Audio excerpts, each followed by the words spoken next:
Please subscribe and you can download this code from description below. Title: How to complete a Python function to save a file in the same folder. Introduction.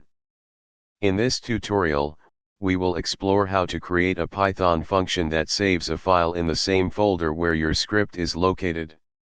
Saving files in the same folder is a common task when working with Python, especially for tasks like logging data or creating configuration files. We will provide a step-by-step guide and include a code example to help you understand the process. Prerequisites. Step 1.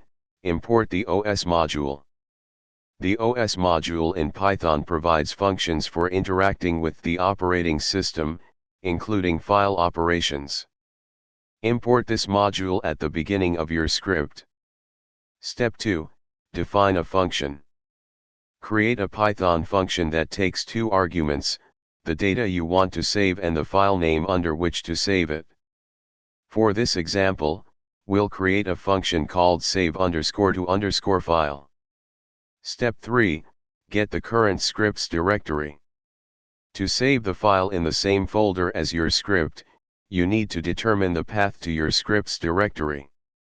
You can do this using the os.path.dirname __file__ function.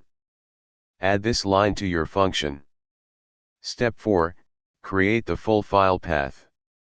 Now that you have the script's directory, create the full path to the file you want to save by combining the directory and the file name. Step 5. Save the data to the file. You can use various methods to save data to a file, such as using the built-in open function. For simplicity, we'll use this method to save the data to the file. Step 6. Test the function. Now that you have completed the function, you can test it by calling it with some data and a file name. Here's an example of how to use the save_to_file function. Conclusion. In this tutorial, you have learned how to create a Python function to save a file in the same folder as your script. By following the steps outlined here and using the provided code example, you can easily implement this functionality in your Python projects. Saving files in the same folder is a useful way to manage and organize your project's data. ChatGPT.